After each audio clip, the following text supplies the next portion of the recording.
Hello viewers, welcome to sure success in life channel. Viewers, আজকে আমরা দেখব ব্যঞ্জনাগম সংক্রান্ত একটি গুরুত্বপূর্ণ বিষয়। ভিউয়ার্স, এর আগে আমরা আগের ভিডিওতে দেখেছি স্বরাগম সংক্রান্ত। যারা এখনও দেখোনি তারা আগের ভিডিওটি দেখে নেবে, তাহলে স্বরাগম সংক্রান্ত যাবতীয় ধারণা তোমাদের স্পষ্ট হয়ে যাবে। ভিউয়ার্স, এই শিওর সাকসেস ইন লাইফ চ্যানেলে একই সঙ্গে বাংলা ব্যাকরণ সংক্রান্ত যাবতীয় বিষয়, বাংলা সাহিত্য এবং ভারত ও বাংলাদেশের প্রাচীন, মধ্য এবং আধুনিক যুগের ইতিহাস তোমরা জানতে পারবে এই একটি চ্যানেলে। সেই সঙ্গে ভূগোল, ভারতের ভূগোল, পশ্চিমবঙ্গের ভূগোল, বাংলার ভূগোল, বাংলাদেশের ভূগোল, এই সমস্ত বিষয়গুলো এই চ্যানেলটিতেই থাকবে। তাই যারা এখনও চ্যানেলটিকে সাবস্ক্রাইব করোনি তারা সাবস্ক্রাইব করে রাখো এবং বেল আইকনটি ক্লিক করে রাখো, তাহলে আপলোডেড ভিডিওর নোটিফিকেশন তোমাদের মোবাইলে পৌঁছে যাবে, তোমরা দেখে নিতে পারবে। বিভিন্ন কম্পিটিটিভ পরীক্ষার জন্য এই বিষয়গুলো অত্যন্ত জরুরি। আজকে আমরা দেখব ব্যঞ্জনাগম। ব্যঞ্জনাগম কাকে বলে? উচ্চারণের সুবিধার জন্য বা দুর্বলতার জন্য শব্দের আদিতে মানে শুরুতে, মাঝে এবং শেষে অতিরিক্ত যদি একটি ব্যঞ্জনধ্বনির আগম ঘটে তাহলে তাকে ব্যঞ্জনাগম বলে। এই কথা থেকেই তোমরা বুঝতে পারছো যে ব্যঞ্জনাগম তাহলে তিন প্রকার হবে, কেননা শব্দের আদিতে ব্যঞ্জনধ্বনির আগম, মাঝে আগম এবং অন্তে আগম, এই তিনটে প্রকার, তিনটে অবস্থান আছে। এবার ব্যঞ্জনাগমকে তাহলে আমরা তিনটে ভাগ করে নিচ্ছি, তোমরা হোয়াইট বোর্ডে দেখতে পাচ্ছ। আদি ব্যঞ্জনাগম, মধ্য ব্যঞ্জনাগম এবং অন্ত ব্যঞ্জনাগম। আদি ব্যঞ্জনাগম কাকে বলে?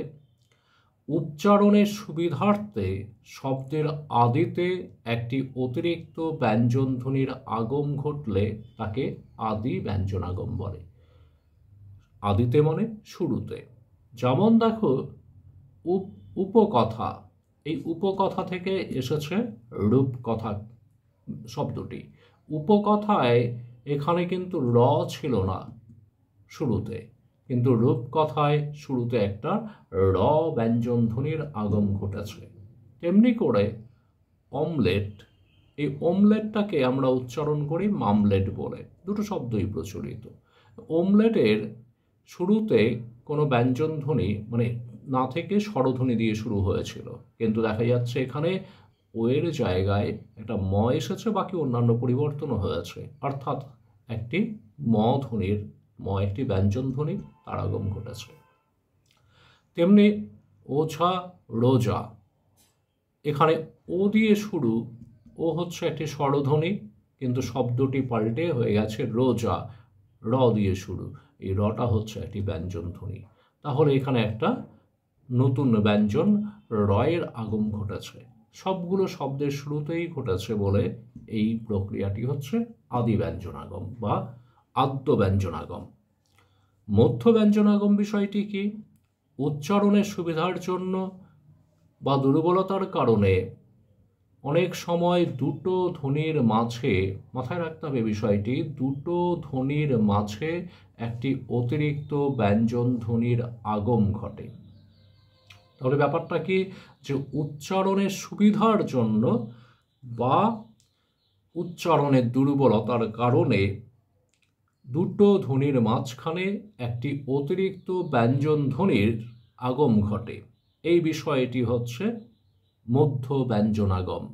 একে আবার শ্রুতির ধ্বনি বলে, মানে এই দুটো ধ্বনির মাঝখানে একটি ব্যঞ্জন ধ্বনি শ্রুত হয় বলে মধ্য ব্যঞ্জনাগমের আরেক নাম হচ্ছে শ্রুতি ধ্বনি।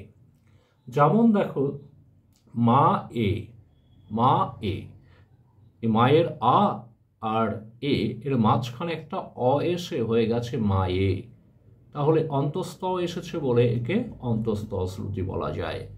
বানর হয়ে গেছে বান্দর, তাহলে এখানে কোন ধ্বনি এসছে? দ ধ্বনিটি এসছে, তাহলে একে বলবো দ শ্রুতি।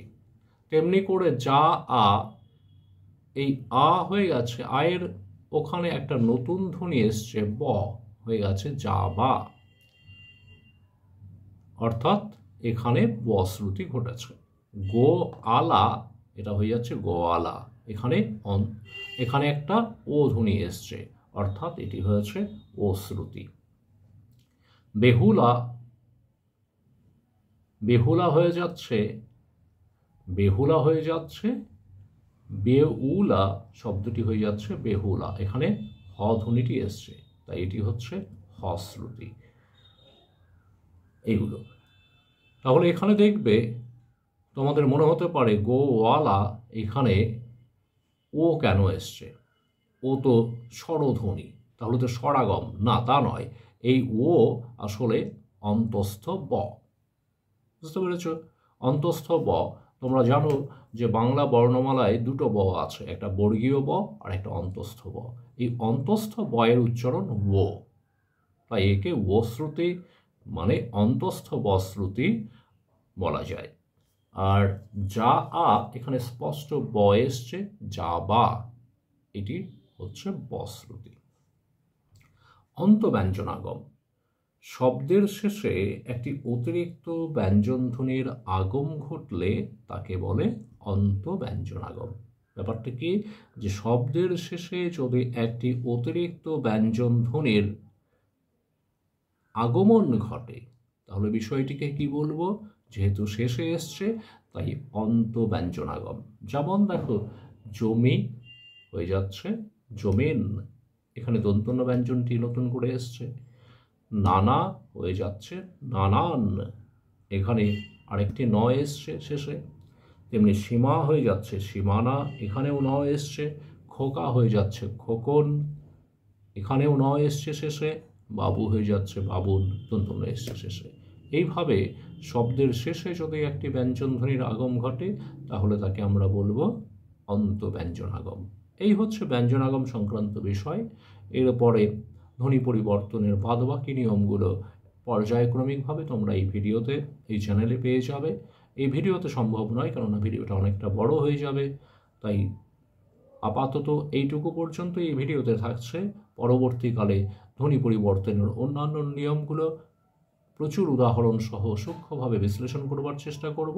তাই যারা এখনও চ্যানেলটিকে সাবস্ক্রাইব করোনি, সাবস্ক্রাইব করে রাখো এবং বেল আইকনটি ক্লিক করে রাখো, তাহলে আপলোডেড ভিডিওর নোটিফিকেশন তোমাদের মোবাইলে পৌঁছে যাবে, তোমরা দেখে নিতে পারবে। থ্যাংক ইউ ভিউয়ার্স, ভিডিওটি দেখার জন্য। শিওর সাকসেস অ্যান্ড লাইফ চ্যানেলটিকে সঙ্গে রাখো, দেখতে থাকো, জানতে থাকো। ধন্যবাদ।